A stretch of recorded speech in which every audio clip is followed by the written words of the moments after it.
Hey guys, we're going to do 8.3 rational functions and their graphs. You will be able to identify properties of rational functions, and you will be able to graph rational functions. The essential understanding. If a function has a polynomial in its denominator, its graph has a gap at each zero of the polynomial. The gap could be 1 point, be a 1-point hole in the graph, or it could be the location of a vertical asymptote. A rational function is a function that you can write in the form f of x is equal to p of x over q of x, where p of x and q of x are polynomial functions.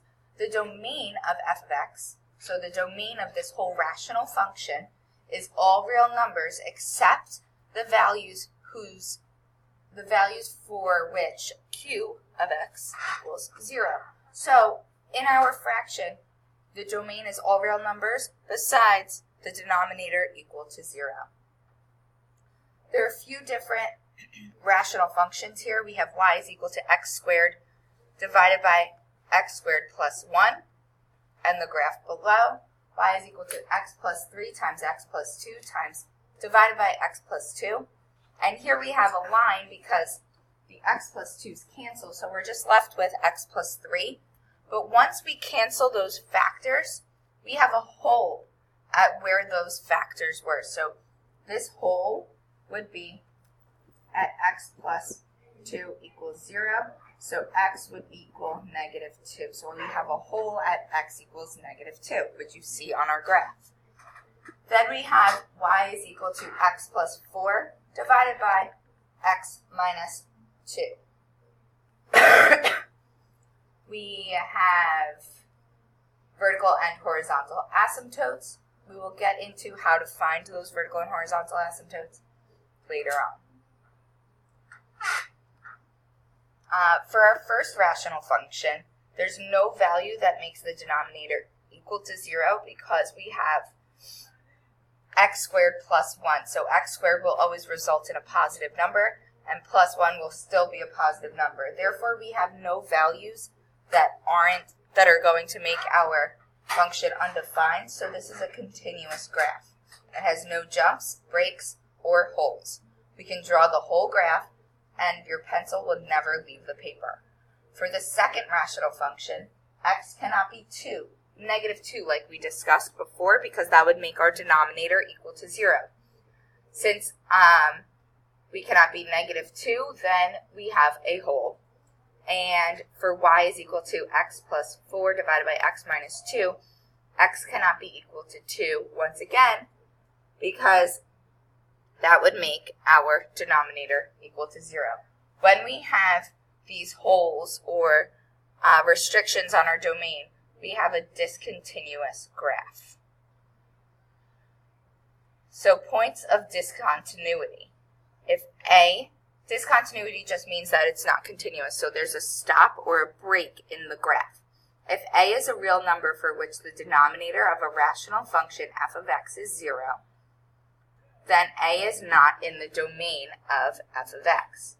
The graph of f of x is not continuous at x equals a, and the function has a point of discontinuity at x equals a.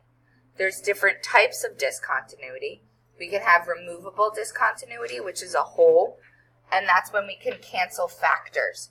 And it would cancel factors that would then get rid of the discontinuity in our graph. But we can't just get rid of that discontinuity. We have to show it with a hole. Or we can have non-removable discontinuity, which would be x plus 4 divided by x minus 2, and we would have non-removable discontinuity at x minus 2 equals 0, where x is equal to 2. Finding points of discontinuity. First, we are going to factor the numerator and denominator to check for common factors. So we have x plus 3 divided by what multiplies to 3 and adds to -4. X plus 3 times x plus 1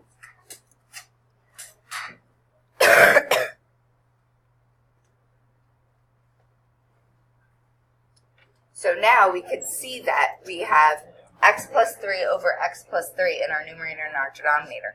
Therefore, they can cancel, and we would be left with y is equal to 1 over x plus 1.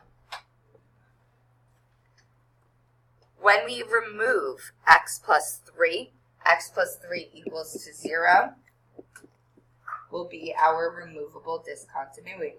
We solve for x, and x is equal to negative 3, where we have a removable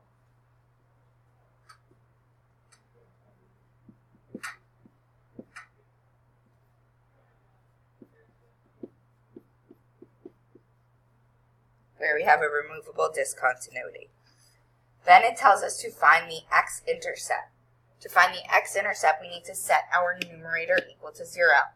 We're always going to go back to our original function here. So x-intercept is when y equals 0, so we would plug in 0 for y. But in order to solve that, we need the numerator to be 0, so x plus 3 equals 0.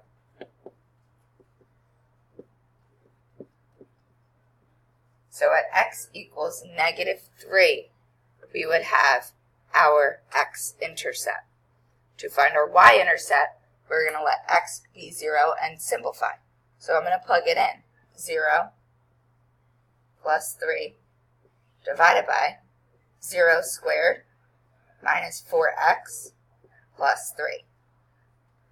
I'm sorry, not 4x, but it's going to be times 0. So those cancel, and we're left with 3 over 3, which is equal to 1. Vertical asymptotes of rational functions. The graph of the rational function f of x is equal to p of x divided by q of x has vertical asymptotes at each real 0 of q of x. So wherever we have real zeros in our denominator, those will be our vertical asymptotes. But they cannot be common zeros, so they cannot be canceled with our numerator. If we cancel them, then we will have a hole at that spot, but if we cannot cancel them, then they will be asymptotes. So let's find the vertical asymptotes of x plus 1 divided by x minus 2 times x minus 3. I'm going to take x minus 2. So x is equal to 2.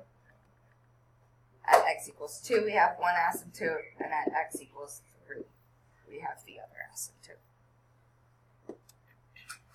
Horizontal asymptotes are a little bit more complicated. We have to compare the degree of the numerator and the degree of the denominator. The degree of the numerator is the highest exponent of the numerator and the highest exponent of the denominator.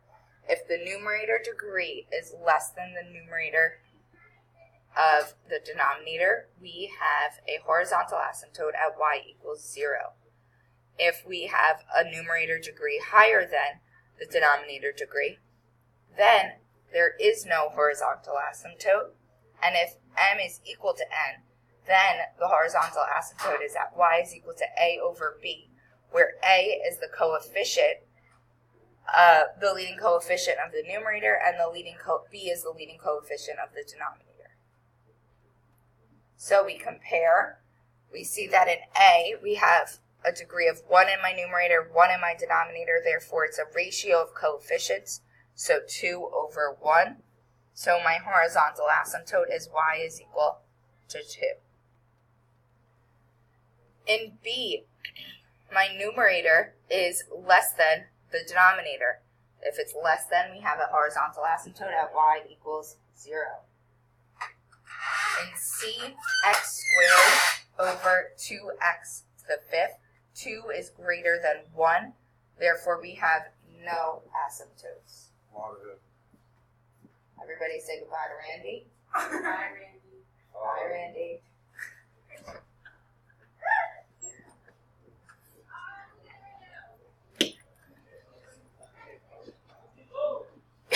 Now graphing a rational function.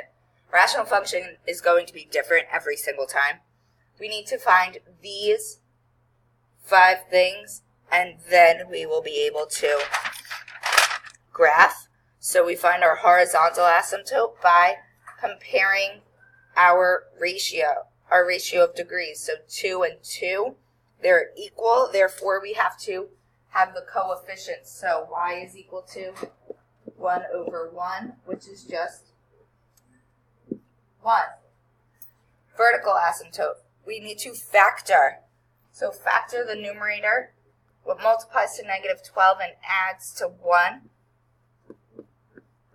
x plus 4 times x minus 3, all over difference of squares, so x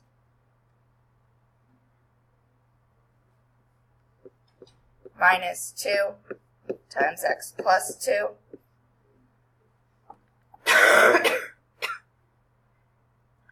Can we cancel anything? No. So we have vertical asymptotes where our denominator cannot be equal to 0. So we cannot plug in 2 and we cannot plug in negative 2. Therefore, we have vertical asymptotes at x equals 2 and x equals negative 2. X-intercept is when our numerator equals 0, y equals 0. So our x-intercepts are negative 4, 0, and 3, 0, because we would take our numerator and set them equal to 0. So we would have